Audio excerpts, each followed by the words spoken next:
So, students, last time we talked about the will future. We had a look at all those dimensions of English tenses, and here is the overview again.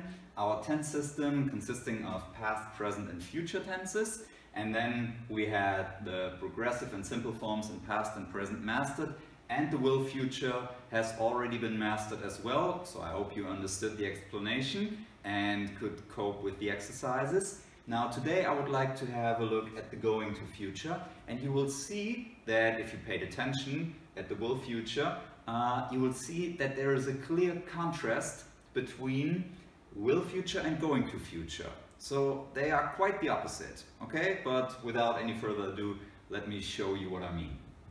Now, in the going to future, we have a usage that is about predictions based on facts. You remember?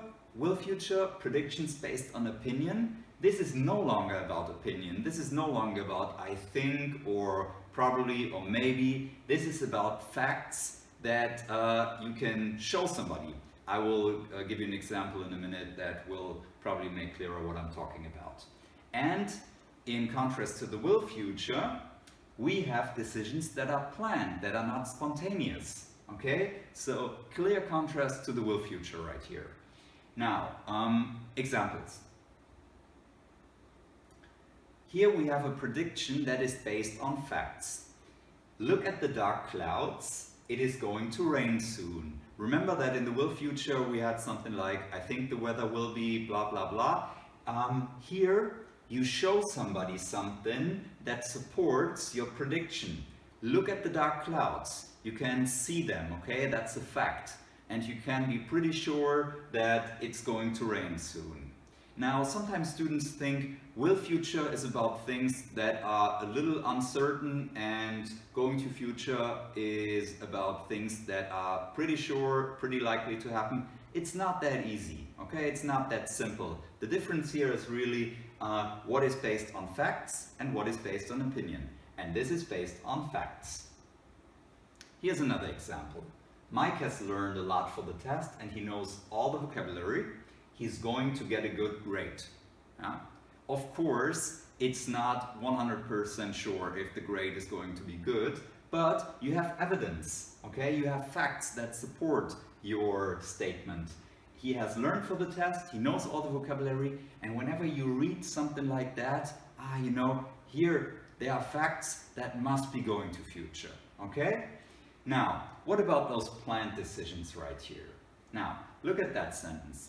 Last week we went to the travel agency. We are going to fly to Majorca in summer. Now, this is not a spontaneous decision, although some people, they just decide spontaneously to go on vacation. But here you have another sentence before that shows people planned something. They went to the travel agency and they decided before to go on vacation, okay? This is a clear plan, not something spontaneous. And here, Jim has booked a table for two, so we're going to have dinner at a restaurant tonight. Also, a planning that goes ahead, and then the statement about the future that you make.